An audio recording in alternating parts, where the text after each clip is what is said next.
நம் கர்த்தருடைய ஆலயத்தில் வந்திருக்கிறோம், வீடுகள் தினை கேட்டுக்கொண்டிருக்கிறீர்கள். நம் எல்லார் மேலும் கர்த்தருடைய பின்மாறி மழை பெய்யும். நாம் விரும்பினாலும் நாம் விரும்பாவிட்டாலும் அந்த மழை நம்ம எல்லாருடைய சிரசின் மேலும் வந்து பெய்யும். ஆனால் யார் நல்லவர்களாய் கர்த்தருடைய வசனத்தை உள்வாங்கி இருக்கிறார்களோ அவர்கள் விளைச்சலை கொண்டு வருவார்கள். மற்றவர்களுக்கு அதே பின்மாறிதான் சாபத்துக்குரியதாய் மாறிவிடுமால் தீயோர் என்ன செய்வார்கள் என்றால், தங்களிடத்தில் ஊற்றப்படுகிற மழையை வாங்கி கொண்டு முள்ளை அவர்கள் வெளியே கொண்டு வருவார்கள். முள் விளைந்து விடுமாம். அப்படி என்றால் நடக்கிறது என்ன? முன்மாறி ஊற்றப்படுகிறதே. முன்மாறி ஊற்றப்பட்ட உடனே நல்ல விதைகள் நமக்குள்ள விதைக்கப்படும். நல்ல விதைனா என்ன?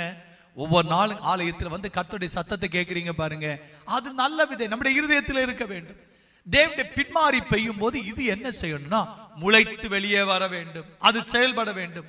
ஆனால் நம்ம அநேகருக்கு ஞாயிற்றுக்கிழமை ஒரு நாள் தான் கர்த்தருடைய விதை உள்ளக்கு போகுது.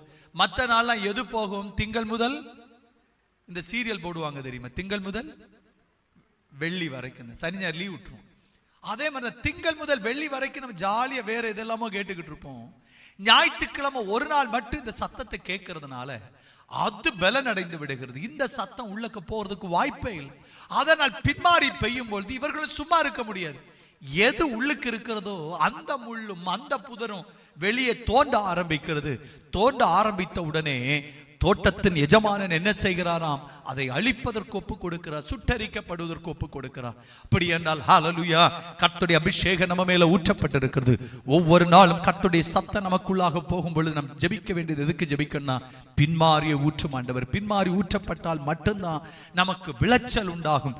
விளைச்சல் உண்டாகாவிட்டால் அந்த விதைக்கு எந்த பயனும் இல்லை. விளைச்சல் உண்டாகத்தக்கதாக இந்த சத்தத்தை நாம் கேட்போம். ஆமென்.